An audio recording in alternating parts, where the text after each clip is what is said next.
So I asked both Magnum and Greg if they ever encountered like a shoot fight in the ring with like when they were working with somebody or anything like that, and they couldn't necessarily recall a time where they actually got into a shoot fight in the ring with somebody. Did you ever have that instance happen with you, Rob? Kind of, Yeah. but not really where it was a complete. We're both trying to put the other one to a complete stop. You know what I mean? Like that would be a complete shoot, Hmm. right? But pretty close to it. I mean, there's been lots of times where where you go through an exchange of receipts and hit each other like harder and harder, but one of you eventually is gonna back down probably. This thought just popped into my head because I was thinking like, what story should I tell? Because there's been a few times, where it's like you want to shoot, throw them on their head, and be like, "What's up?" It's your move, and they Yeah. stay down, and they stay down. So you don't really count that. But starting out, I remember a time I was wrestling in a church, and somebody, and I was green, like wrestling 2 or 3 years, but I already had some standards, and this dude was talking a big game before the match about how good he was, and he ended up doing something stupid, filming something and putting me over his knee and spanking me. And so I hooked his waist and I went behind him and I gave him a German right on his head. Bam. And I did it purposely stiff. That's the way I was trained, because I was like, fuck you, Yeah. fucking spanking my ass in front of all these people, making me look like an asshole. But he was done. And there have been, I can think of other times like that too in Fort Wayne, Indiana, with, those were like one of our first matches. And Sabu told those guys that me and Dango thought that wrestling was a complete shoot. And then within a minute of working us, I guess they believed it from how stiff we were, and like a Rolling Thunder or something. And then they just stayed down, and we weren't expecting that. So it was like a 1 or 2 minute match. But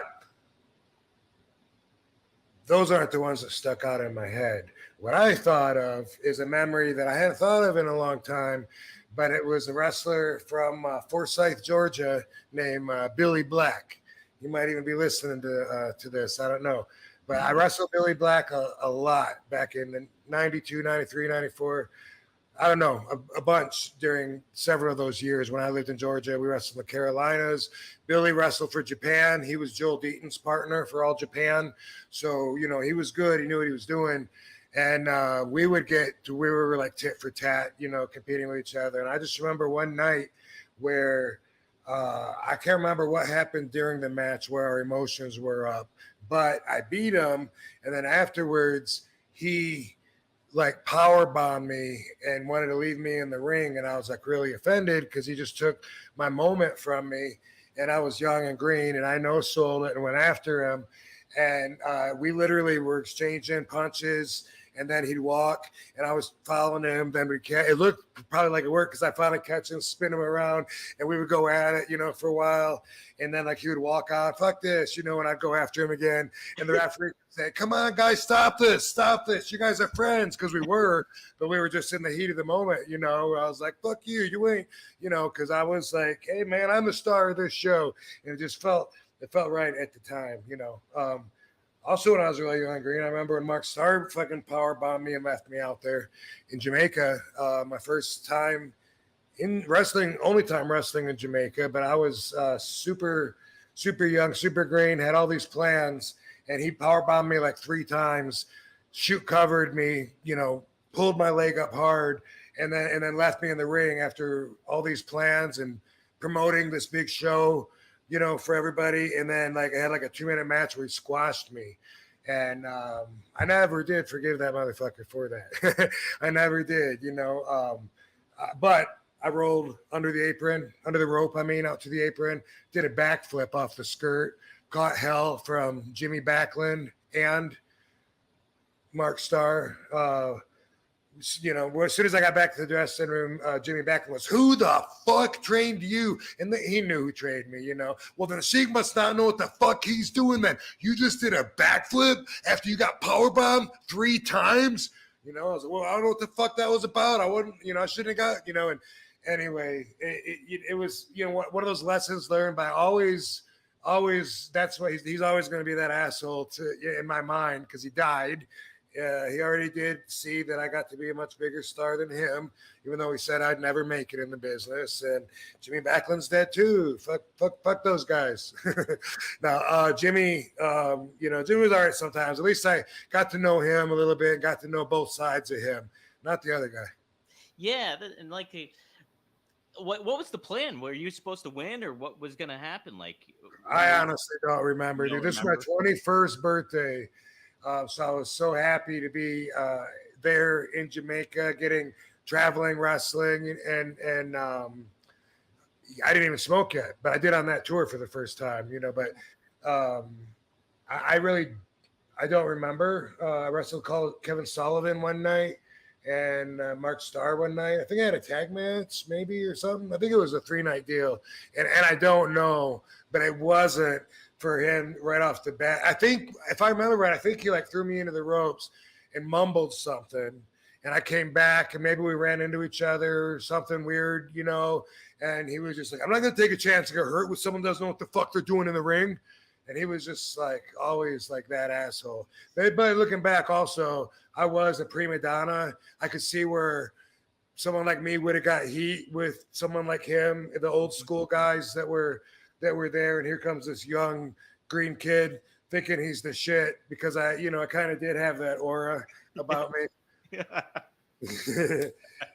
I think so. Looking back, I mean, not that people told me that I was an asshole, but when I look back to my state of mind, I mean, I did believe I was better than everyone else, and that I don't know. I just guess I really believed in myself, but I can see where old school people would be like, "You're a little too fucking comfortable around here," Yeah. But that's what gets you ahead too in a lot of ways when you have that kind of confidence too. So it's like finding that balance. Wasn't as passive back then, although I was passive when Mark Starr wanted to fight me at the Sportatorium like maybe 2 weeks after that or something. Something happened like after that match. They booked us together to wrestle. And I didn't want to do it. I was just like, nah, I don't fuck that guy. And I didn't realize how much heat that would get me. And then the next week at the Sportatorium, I got so much heat. And he was there, like, you cancel a match because you don't want to fucking work with someone? Are you fucking kidding me?